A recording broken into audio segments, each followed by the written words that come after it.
été le scénario privilégié, Christian Delporte. On s'y attendait, dans la mesure où le parquet avait lui-même demandé la relaxe, donc il n'y a pas de surprise. Ce qui est intéressant, c'est maintenant, quelle sera l'attitude de Dominique Strauss-Kahn? Va-t-il s'exprimer ou pas?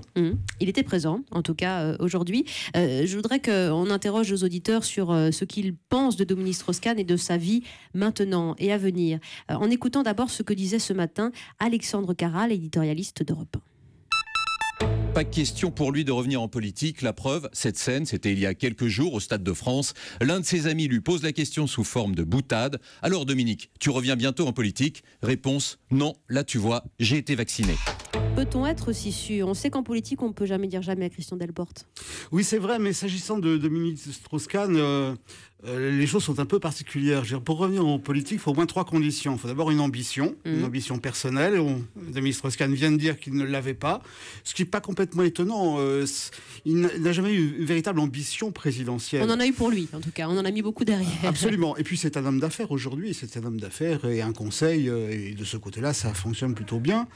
Et puis la deuxième condition, c'est qu'il faut un désir d'opinion. On ne la voit pas arriver. On ne voit pas arriver ce désir d'opinion, même dans une partie de l'opinion. Il y avait un sondage qui a été publié par Le Parisien, un sondage Odoxa en janvier 2015, qui disait que c'est vrai, Dominique Strauss-Kahn, c'est un expert économique. Il est compétent, il est intelligent, il a de l'autorité. Mais l'image de l'homme est singulièrement dégradée. Une majorité de Français nous disait il est misogyne, il est immoral, il est malhonnête, il est hautain.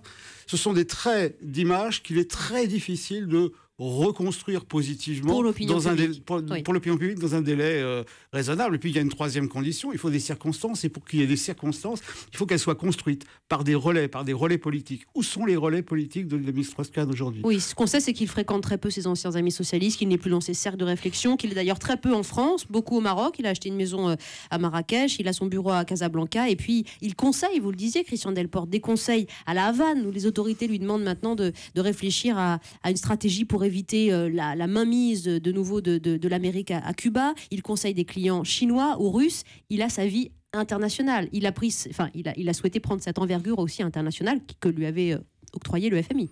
Oui, c'est ça. On est là dans la continuité du FMI. Il a su le construire dans des zones géographiques particulières, notamment les pays de l'Est.